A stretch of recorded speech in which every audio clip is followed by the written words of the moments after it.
Hello అండి, నమస్తే. Welcome back to Ashita's kitchen. నేను మీ శైలజ. ఈరోజు మనకి ఉగాది త్వరలోనే ఉగాది వస్తుంది కదండి. ఉగాదికి పప్పు నానబెట్టుకొని ఉడికించుకునే పని, రుబ్బుకునే పని లేకుండా అప్పటికప్పుడు శుతి మెత్తని మృదువైన రవ్వ బొబ్బట్లని ఎలా ప్రిపేర్ చేసుకోవాలో చూద్దామండి. బిగినర్స్ కోసం, ఫస్ట్ టైం చేసే వారి కోసం ఎలా చేసుకోవాలో నేను క్లియర్గా ఈ వీడియోలో చెప్తానండి. వీడియోని మాత్రం స్కిప్ చేయకుండా చూడండి. దానికోసం నేను 2 కప్పుల గోధుమ పిండిని తీసుకున్నాను. బొబ్బట్లకి పై పిండి కావాలి కదా, నేను మైదా తీసుకోకుండా గోధుమ పిండిని తీసుకున్నాను 2 కప్పులు. అలాగే ఒక చిటికెడు ఉప్పు, ఒక చిటికెడు పసుపును కూడా యాడ్ చేశాను. ఇప్పుడు ఈ పసుపు ఉప్పు కలిసేలాగా పిండిని ఒకసారి బాగా కలుపుకోవాలి.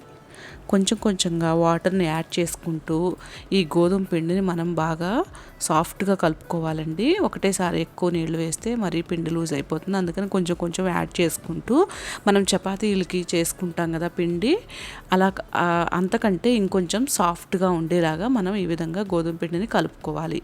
పిండిని కలుపుకున్న తర్వాత పైనుంచి నేను ఒక 2 టేబుల్ స్పూన్లు నెయ్యిని వేసేసి ఈ విధంగా కలిపేసుకొని దీనిపైన ఒక గిన్నె బోర్లిచ్చేసి ఒక మినిమం హాఫ్ అన్ అవర్ పాటు రెస్ట్ ఇవ్వాలండి. ఈ మనం లోపల స్టఫింగ్ని చేసుకుంటాం కదా, తయారు చేసుకుంటాం కదా. దానికోసం నేను పంచదారకు బదులుగా 1.5 కప్పు బెల్లాన్ని తీసుకుంటున్నాను. మీకు బెల్లం ఇష్టం లేకపోతే పంచదారతో కూడా చేసుకోవచ్చండి. 1.5 కప్పు బెల్లం తీసేసుకొని అందులో హాఫ్ కప్పు వరకు వాటర్ వేసేసుకొని స్టవ్ మీద పెట్టుకొని ముందుగా ఈ బెల్లాన్ని ఈ విధంగా మనం మరిగించుకోవాలండి. బెల్లం బాగా మెల్ట్ అయిపోయింది. ఇప్పుడు నేను స్టవ్ ఆపేసి పక్కన పెట్టేశాను. ఈ లోపల పక్కన స్టవ్ మీద నేను వేడి నీళ్ళు కూడా పెట్టానండి. తర్వాత ఇప్పుడు స్టవ్ మీద ప్యాన్ పెట్టుకొని ఈ రవ్వని, అంటే సూజీ ఉంటుంది కదా మన బొంబాయి రవ్వని, ఈ విధంగా 1 కప్పు తీసుకొని అందులో 1 టేబుల్ స్పూన్ నెయ్యి వేసేసుకొని ఈ రవ్వని వేయించుకోవాలి. ఈ రవ్వ వేగే లోపల మనకి పక్కన స్టవ్ మీద మనం నీళ్లు కూడా పెట్టాం కాబట్టి ఇది చేసుకోవటం చాలా ఫాస్ట్గా అయిపోతుందండి. చూసారు కదా, ఈ విధంగా దగ్గరుండి కలుపుకుంటూ మనం వేయించుకోవాలి. కొంచెం కలర్ మారేంత వరకు వేయించుకోవాలండి. చూసారా, పక్కన గిన్నెలో నీళ్లు పెట్టాను. ఇప్పుడు నేను 2 కప్పుల వరకు నీళ్ళను వేశాను. అంటే నేను నీళ్లు పోస్తున్న కప్పుతోటి 1 కప్పు రవ్వ తీసుకున్నాం కాబట్టి 2 కప్పుల నీళ్ళని వేసుకున్నానండి.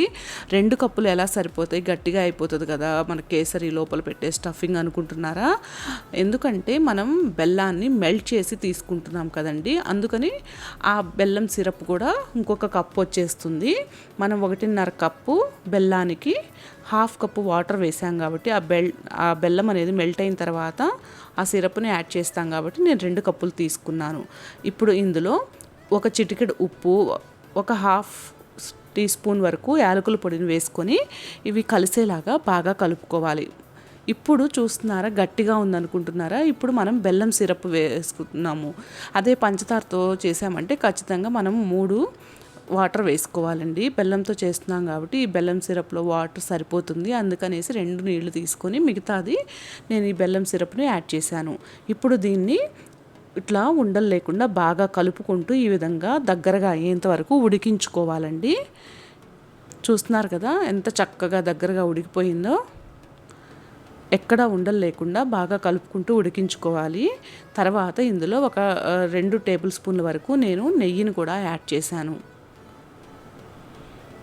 నెయ్యి వేయటం వలన మన లోపల స్టఫింగ్ అనేది మంచి ఫ్లేవర్ని ఇస్తుందండి. తింటుంటే కమ్మగా నెయ్యి ఫ్లేవర్ వస్తూ చాలా బాగుంటుంది. ఇప్పుడు నేను దగ్గరగా అయిపోయింది కదా, ఈ స్టేజ్లో నేను స్టవ్ ఆఫ్ చేసేసి దీన్ని పూర్తిగా చల్లారనిచ్చుకోవాలండి.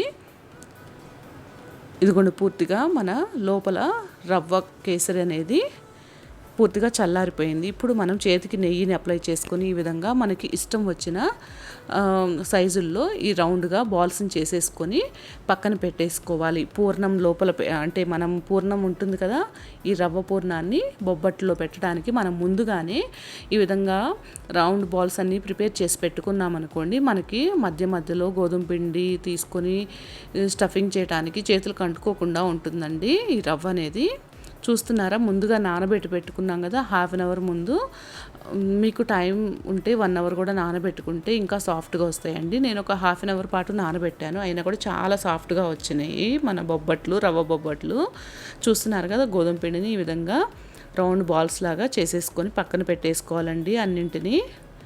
అన్నీ ఈక్వల్ సైజులో చేసుకుంటే మన బొబ్బట్లన్నీ సమానంగా వస్తాయి. ఇప్పుడు బొబ్బట్లను ప్రిపేర్ చేసుకోవడానికి అరిటాకు మీద కానీ లేదా బటర్ పేపర్ మీద కానీ చేయొచ్చండి. నేను ఈరోజు ఈ కవర్ మీద చేస్తున్నాను. చూస్తున్నారా, కవర్కి ముందుగా నేను నెయ్యిని అప్లై చేసేసి ఈ గోధుమ పిండి బాల్ని తీసుకొని ఈ విధంగా కొంచెం ప్రెస్ చేసుకొని ఇప్పుడు మధ్యలో మన రవ్వ స్టఫింగ్ని పెట్టేసుకోవాలి. రవ్వ పూర్ణాన్ని చేసి బాల్స్ చేసి పెట్టుకున్నాం కదా, వాటిని పెట్టుకొని ఈ విధంగా బిగినర్స్ కోసం చెప్తున్నాను ఫ్రెండ్స్.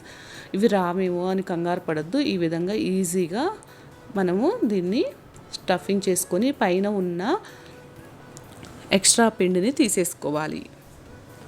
ఆ ఎక్స్ట్రా పిండిని తీయలేదనుకోండి, ఒకవైపు బాగా థిక్గా ఉంటుంది, మరొక వైపు బాగా పలసగా వస్తుందండి. అదే మనం ఎక్స్ట్రా ఉన్న గోధుమ పిండిని తీసేసుకొని చక్కగా ఈ విధంగా చేసుకుంటే చాలా పలసగా వస్తాయండి. లేయర్ పైన గోధుమ పిండి లేయర్ అనేది గోధుమ పిండితో చేస్తే గట్టిగా వస్తాయి ఆ బొబ్బట్లు అని కంగారు పడొద్దండి. చాలా సాఫ్ట్గా వస్తాయి. మనం పిండి కలుపుకోవటంలోనే ఉంటుందండి.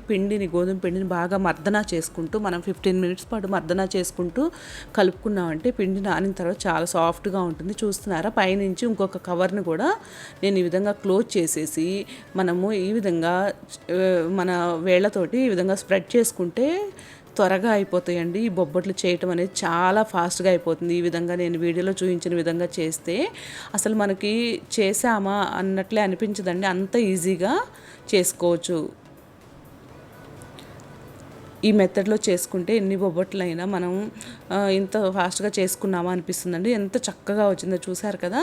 ఇప్పుడు స్టవ్ మీద ప్యాన్ పెట్టుకొని ప్యాన్కి ఒకసారి మనం నెయ్యిని గ్రీజ్ చేసేసుకొని ఈ విధంగా రెండు వైపులా దగ్గరుండి టర్న్ చేసుకుంటూ మధ్యలో మనం నెయ్యిని అప్లై చేస్తూ వీటిని కాల్చుకోవాలండి. నోట్లో వేసుకుంటే చాలా మృదువుగా ఉంటాయండి. చాలా ఇష్టంగా తింటారు. మనం ఎప్పుడు చేస్తాం కదా, మొన్న మనం వీడియోలో స్వీట్ పొటాటో అంటే చిలకడ దుంపలతో కూడా బొబ్బట్లు చేసాము. ఆ వీడియో లింక్ కూడా నేను ఈ ఛానల్లో ఈ వీడియో కింద ఇస్తానండి, తప్పకుండా చూడండి. చూసారు ఎంత చక్కగా ఎంత ఫాస్ట్గా ప్రిపేర్ అయిపోయినాయో. ఇదే విధంగా అన్నింటినీ ప్రిపేర్ చేసుకోవాలండి. నా వీడియోస్ కనుక నచ్చినట్లయితే తప్పకుండా సబ్స్క్రైబ్ చేసుకొని వీడియోస్ చూడండి ఫ్రెండ్స్. వీడియో చూసిన వెంటనే లైక్ చేయటం అస్సలు మర్చిపోవద్దు ఫ్రెండ్స్. చూస్తున్నారా ఎంత సాఫ్ట్గా వచ్చాయో. మన గోధుమ పిండితోటి చేసాం కదా రవ్వ బొబ్బట్లని, చాలా సాఫ్ట్గా ఉన్నాయండి.